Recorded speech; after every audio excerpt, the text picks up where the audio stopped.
कहाँ तो तय था चरागाह हर एक घर के लिए, कहाँ चराग मैसर नहीं शहर के लिए।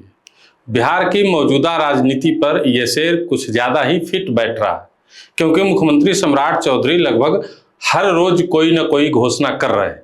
कहीं सड़क बनेगा, कहीं अस्पताल सुधरेगा, कहीं नई योजना आएगी, कहीं निवेश होगा। घोषणा सुनिए तो लगेगा कि बिहार अब बस उड़ने ही वाला है। लेकिन पटना में एक दूसरा ही सवाल घूम रहा है, हुजूर पैसवा है ना। नमस्कार, आप देख रहे हैं द बिहार रिवील और आज बात बिहार के खाली खजाने की। नेता प्रतिपक्ष तेजस्वी यादव ने आरोप लगाया है कि बिहार सरकार का खजाना दबाव में है। कर्मचारियों के वेतन पेंशन में देरी हो रही है, ठेकेदारों का पैसा फंसा हुआ है। तेजस्वी ने यहां तक कहा है कि उन्हें खुद कुछ महीनों बाद वेतन मिला और जब मीडिया में मुद्दा उठाए तब भुगतान हुआ। तो हमने भी सोचा कि राजनीति को बाद में देखेंगे, पहले हिसाब किताब देख लेते हैं। और फिर जो हिसाब निकला है वो बड़ा ही दिलचस्प है।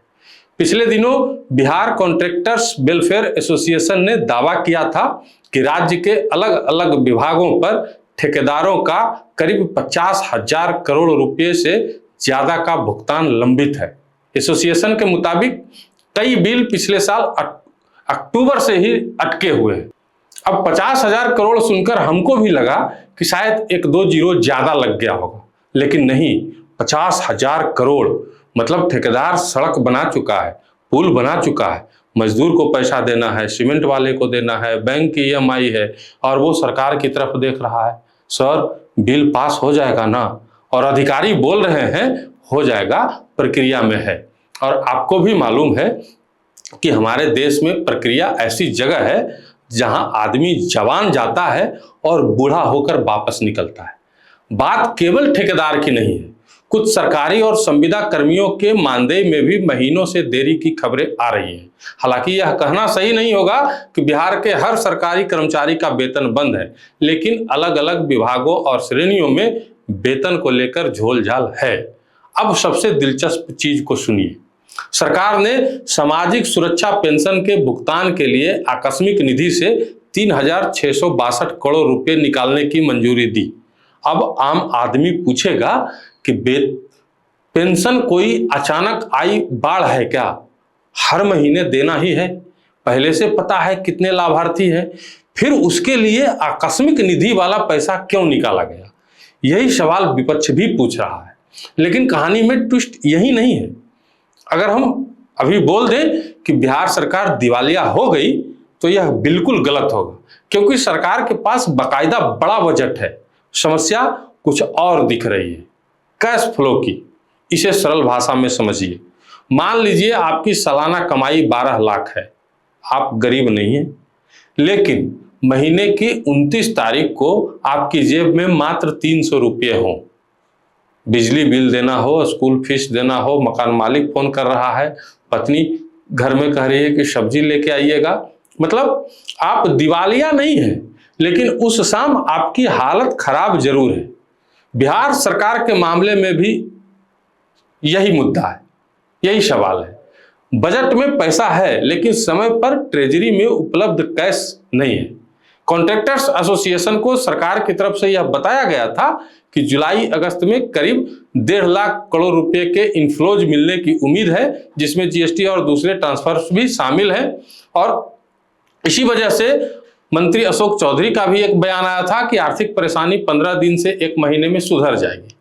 मतलब अब हम ये बात सुने तो हमको लगा कि पूछ ले मंत्री जी से कि 15 दिन में कुबेर जी अपॉइंटमेंट लेकर पटना आ रहे हैं क्या, एकदम मैंने झोली खोल देंगे। लेकिन लगा कि नहीं, संभवतः मंत्री जी का इशारा इसी आने वाली आमदनी की तरफ था। पैसा आएगा, ट्रेजरी में लिक्विडिटी बढ़ेगी, पेमेंट निकलेगा। तो टेक्निकली उनका जवाब पूरी तरह से हवा में नहीं था, लेकिन असली सवाल फिर भी बच जाता है। अगर व्यवस्था इतनी मजबूत है तो पेमेंट अटक ही क्यों रहा है? और यहां बिहार की पुरानी कमजोरी सामने आती है। राज्य अपनी जरूरत के मुकाबले खुद बहुत कम रेवेन्यू जुटाता है और केंद्र से मिलने वाले टैक्स, शेयर और ग्रांट्स पर भारी निर्भरता है। मतलब पटना की अर्थव्यवस्था का बड़ा हिस्सा दिल्ली से आने वाली रकम की टाइमिंग पर टिका रहता है। पैसा समय से आया तो सब ठीक ठाक, और थोड़ा डिले हुआ तो ट्रेजरी में खिंचाव शुरू है। यानी बिहार का बजट बड़ा जरूर है, लेकिन अपनी कमाई का इंजन छोटा है, और यही वजह जो है नई घोषणाओं को सवालों के घेरे में लाती है। क्योंकि घोषणा करना सबसे आसान काम है, माइक पकड़िए और बोल दीजिए इतने 1000 करोड़ का प्रोजेक्ट, फिर ताली बजेगी, अगले दिन अखबार में फोटो आएगा। लेकिन असली कहानी उसके बाद शुरू होती है। टेंडर निकला, जमीन मिली, वर्क ऑर्डर हुआ, पहली किस्त आई, ठेकेदार को भुगतान हुआ, काम पूरा हुआ। क्योंकि बिना पैसे के घोषणा और शादी के कार्ड में फर्क बहुत कम है। कार्ड छप गया है तो शादी हो ही जाएगी, इसकी कोई गारंटी नहीं, टूट भी सकती है। और यही वजह है कि विपक्ष का आरोप राजनीतिक जरूर है, लेकिन सवाल पूरी तरह बेकार नहीं है, और सरकार का जवाब भी पूरी तरह गलत नहीं है कि राज्य दिवालिया नहीं हुआ है। दोनों बातों के बीच असली सच शायद यही है कि बिहार के पास पैसा है, लेकिन वित्तीय दबाव भी है। अब जाते जाते दुष्यंत कुमार की एक और छोटी सी पंक्ति याद आती है। वो मुतमईन है कि पत्थर पिघल नहीं सकता। सरकार कह रही है सब संभल जाएगा, विपक्ष कह रहा है खजाना खाली है, और जनता सोच रही है कि भरोसा करें तो किस पे करें। आपको किस पे भरोसा है? कमेंट बॉक्स में जरूर बताइएगा।